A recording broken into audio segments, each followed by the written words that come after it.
বছরের উষ্ণতম দিনগুলোর মধ্যে দিয়ে যাচ্ছে দেশ। এই তাপপ্রবাহ আরও কিছুদিন অব্যাহত থাকবে বলে জানিয়েছে আবহাওয়া অফিস। শুক্রবার দেশের সর্বোচ্চ তাপমাত্রা রেকর্ড করা হয়েছে চুয়াডাঙ্গায় ৩৯.৭ ডিগ্রি সেলসিয়াস। সহকর্মীদের তথ্য ছবিতে প্রতিবেদন। চুয়াডাঙ্গার ওপর দিয়ে আবারও মাঝারি তাপপ্রবাহ বয়ে যাচ্ছে। গেল কদিন ধরেই তাপমাত্রা 40 ডিগ্রির পারদ ছুঁই ছুঁই। ভ্যাপসা গরমে জনজীবন অতিষ্ঠ।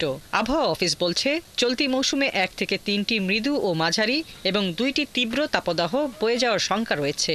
কাজ করা খুবই সমস্যা, গরিব মানুষ যেহেতু কাজ কাম করে খাওয়া লাগে।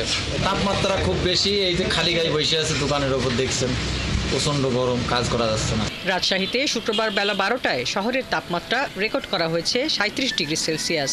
দুপুর নাগাদ এই তাপ আরও কিছুটা বাড়তে পারে বলে জানিয়েছে আবহাওয়া অফিস। চাঁপাইনবাবগঞ্জে প্রচণ্ড গরমে জনজীবনে দুর্ভোগ বেড়েছে। বেলা বাড়ার সাথে সাথে রোদের দাপটে রাস্তাঘাটে মানুষের উপস্থিতি কমছে। অনেকটা বাধ্য হয়ে গরমের তীব্রতা উপেক্ষা করে খোলা আকাশের নিচে কাজ করছে শ্রমজীবী মানুষ।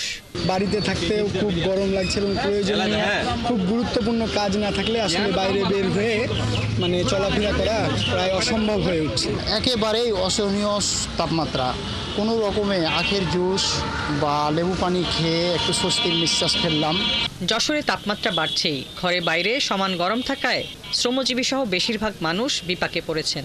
এই তাপে আমরা রিক্সা চালাতে পারতেছি না, আর এত পরিমাণ গা ঘামতেছে। এই গরমে তো বাইরে বের হওয়া যায় না, বাইরে বের প্রচন্ড তাপ, বাইরে আর কি গরমে কষ্ট হচ্ছে প্রচুর। রোদে বেরোলে তো সহ্য করা যাচ্ছে না, গাটা তো পুড়ে যাচ্ছে। পূর্বাভাস বলছে দেশের আবহাওয়া প্রধানত শুষ্ক থাকবে। তাপমাত্রা বাড়ার এই প্রবণতা অব্যাহত থাকবে আরও কয়েকদিন।